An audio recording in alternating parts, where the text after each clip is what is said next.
Good morning, you guys. Today we are just going to mark the homework of 7, 8 and 9, the one you had to do for today, which I gave you yesterday. I don't think I've put up the pictures yet. I will put them on the group now as well before I do the video upload. There's nothing strange at number 7. The only thing that you should remember is here I put in an extra step.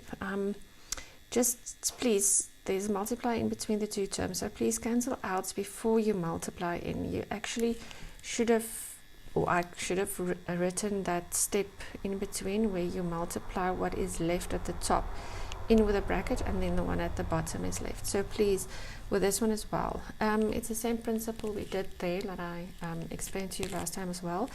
If there's a multiplication in between them, see if there's not something that cancel out before you do the multiplication. And here as well, cancel out the brackets, and that's what's left behind, and the same with this one. Cancel out before you do the multiplying in. Number I is nothing really strange. It is just getting the third square of 125. That could be a bit confusing. 8, there's nothing too strange. There's just a pattern that you should start to recognize, because then you can do them instantaneously. Like I said to you last, is this one's square, this one times that one times 2. So that's 4 times half is 2, and 2 times 2 is 4. And then that one, it's just the square of that one. The sign is just going to change to positive because of the square. And this is another pattern that you should be recognizing in the next calculations, because I sometimes do this one in one step. Is there's a plus and a minus. It's the only difference between the two brackets in the second term.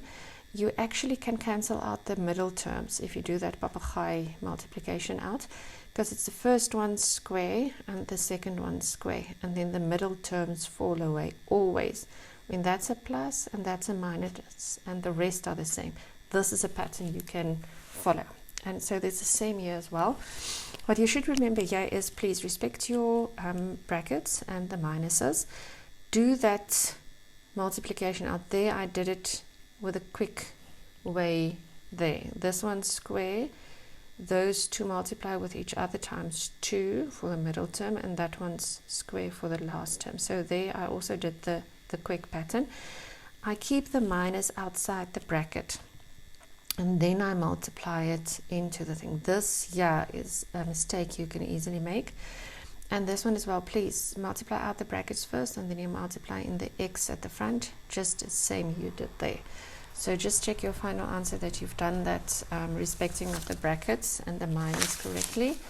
So I say I've put these on as well. There's another pattern.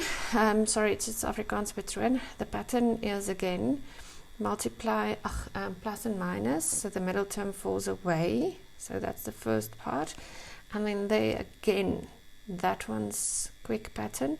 And please keep the minus separate, respect the brackets, and then you multiply the minus in after you've done that one's square. So there's also a mistake you can make there. Multiply it in and then just add up the same terms. There's another example of the pattern, and then the multiplication of whatever is in the front of the bracket. This is actually your final answer. I've just written it over so it is in the correct order. There's Afrikaans again. So it's just the correct decreasing of the x's, and then the decreasing from that side with the y's. F and G, there's nothing strange there. Just remember to respect the brackets and the minus signs going in. H, the only thing that is a bit or could be confusing with H is there's a triple papegaai. It's not only just a double papegaai, because there's 3 terms in the second bracket. Please multiply the first one with all 3, and this side as well with all 3, and that's when I put this little separation in there. That's my multiplying out of my first term into the second bracket, and this is the multiplication of the second term into the second bracket. Same terms added up together. Number 9, there's also not really something strange. The only thing is here where you can have to get the third square root of 64. Could be a problem if you're not using your calculator. And then I just quickly wrote it here, the explanation of it, because it's 4 to the power of 3 divided by 3, because that one actually means the exponent should be 1 on 3. So that's where I get the 2 from the y. It's 6 divided by 3, and that gives me 2. So I just wrote that in pencil for you to explain a little bit better. Same terms added up together, and that's your final answer. So please check your minuses, multiply it into the bracket as you follow the steps. I'll put this on as pictures as well. And then there is an exercise I am going to put a picture on as well. It is exercise 23. There is going to be 16 calculations you have to do. It's again multiplying out, respecting the minus, do it afterwards. Oh, I've got paint on my finger. I've been doing some DIY, you can see that. So, and this one as well, just respect the minuses and keep the brackets together.